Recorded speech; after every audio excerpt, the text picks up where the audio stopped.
Captain Pike cooks again, people sing, and Spock gets his heart broken.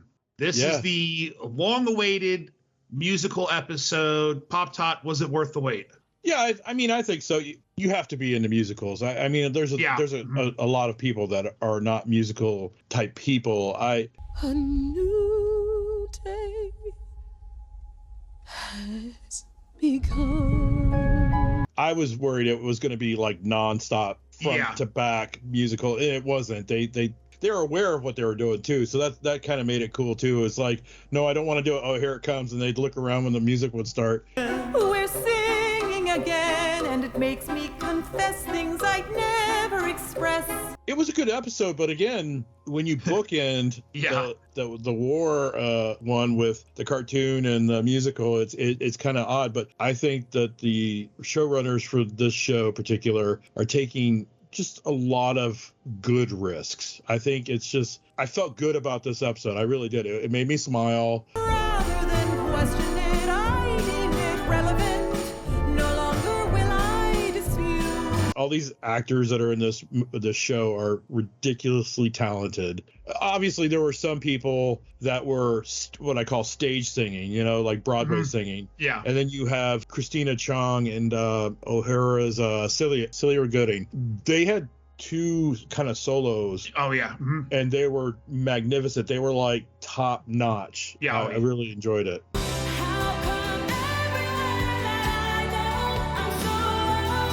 Right off the bat, not a fan of musicals. Miss Todd is. Unfortunately, Miss Todd struggles to come and review with us. One day she will. You suck! But I'm not a huge fan of musicals, so I was a little apprehensive about this. My biggest knock going into this was, again, going from such a dark themed episode to this. And I believe Jonathan Frakes said something. Each episode will have it'll be its own movie or its own color or its own tone. And so I had to kind of think of it that way. And I think this is a solid musical. I think sometimes the direction and the way some of the songs was handled came off a little flat to me. No broken trust, no drama, you just keep. And I couldn't really figure out why. This news really changes everything. The best part of this episode was the Klingon boy band. Oh my God, that was the worst. Why have you? Why you only calling us when you got your dramas? An unmitigated disaster. Oh man, it was so freaking hilarious. Oh my God, because he was struggling so hard, and you weren't expecting. You thought they were going to go into like Klingon. Yeah. Das Keles Moloni Hawk Chu. It was one of those things where I was like, oh man, I hope the Klingons sing, because it's going to be that operatic.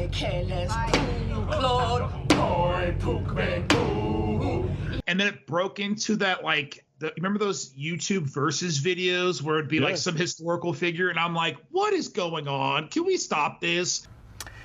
This is the worst.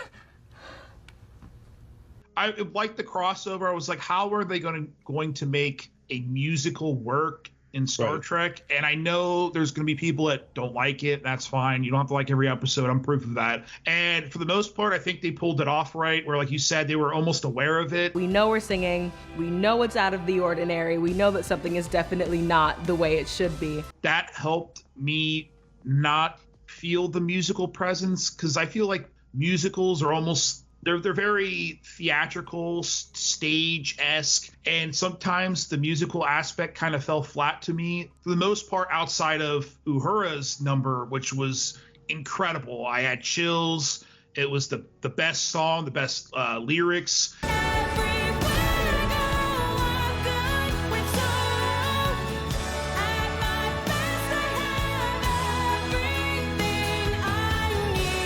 The camera was sweeping. She was just commanding the room. She had a big smile on her face, and it just absolutely landed for me.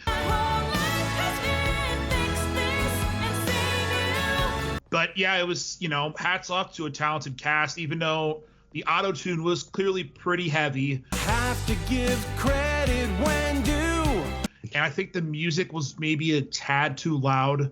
Now let's take this thing down. Well, And their singing was done off stage. It wasn't done there, because some of those notes that Christina Chong and Celia were getting to require, you can see it in a singer's throat and in their tongue. And so Christina Chong's, and I'll put the video up, but Christina Chong's, Miss Tot has a wonderful, beautiful voice. She's done all the voice stuff, all that. She pointed out that the best singers or good singers or great singers are usually really bad at lip syncing, and Christina Chong, not her strong suit.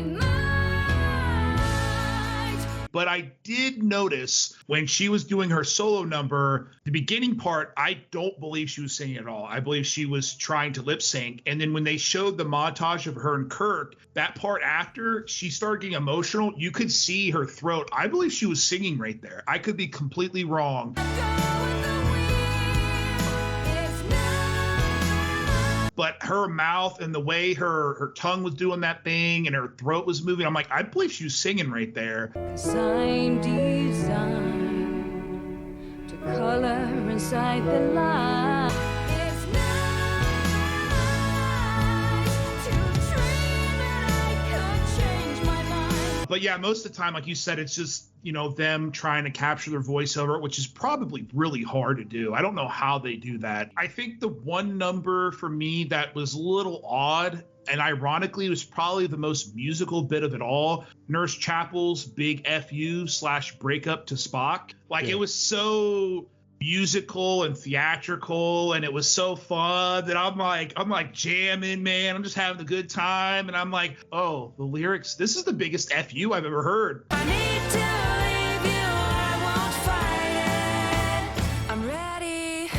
Like, she's breaking up with Spock, and then Spock, cold shoulder the rest of the episode. Yeah, my least favorite was the one between Una and La'an, and for some reason she shut off the gravity, and she was singing really low. Yeah. So I had to turn up the volume of the TV. For some reason, it just didn't come off well. To wade through tangled webs. There was really not a lot of point to the song, except for, you just need to tell them how you feel. Secrets I keep safe inside.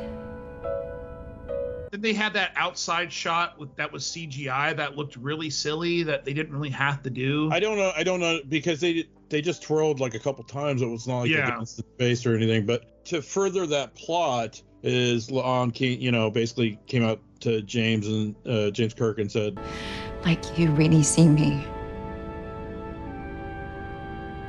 And he came out and he said, well, how could you have?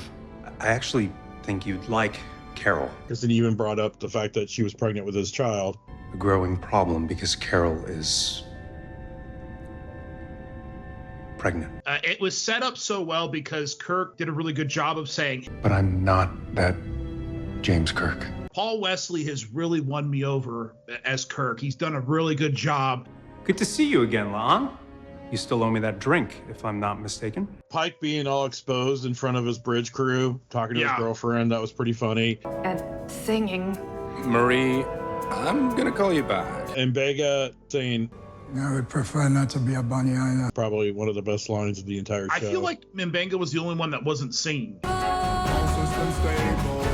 His voice did not sound like him at all. No, he wasn't. You can tell the actor wasn't comfortable with that part, and he did more of the like I said, the Broadway kind of talk singing. Confirm there are no injuries, just a daily. And there was one really good line that cracked me up really good between Kirk and Sam. The music. Copy that, Ensign. She was talking to me. You don't know that. I do know that. I actually work here. Biggest hit with this episode and this entire season, I know you're going to agree with me, is the first episode they set up the dangers of the Gorn. We're going to need every good officer we've got. They have not been present at all. And now we are going into the final episode, and I'm like, okay. Oh, well, but that's what Pike's girlfriend, she's got a priority one that she's being sent on. We have more time to plan our compromised trip.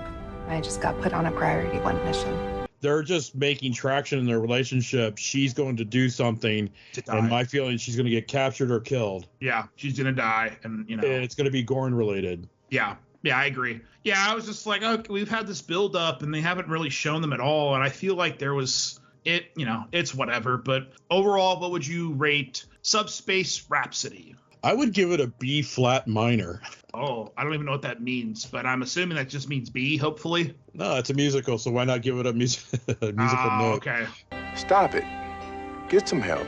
But no, it was a B. I would like to give it an A, but I think it's daring. I think what they're doing with this season is daring, and bravo to them for doing this, because in my wildest dreams I would never pictured a Star Trek musical. What's next? Is they're going to do a live action one? I don't know. I'd definitely give it a solid B. Yeah, I'm right there with you. I think a B is fine. I'm not a musical guy. I don't really care for them. It's just not for me, and that's fine.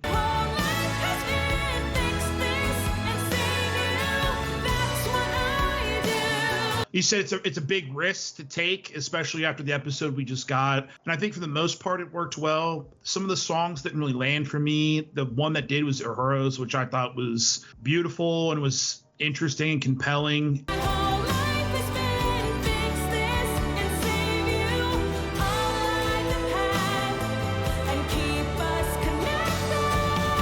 And I think people are really going to like it as they liked the last episode.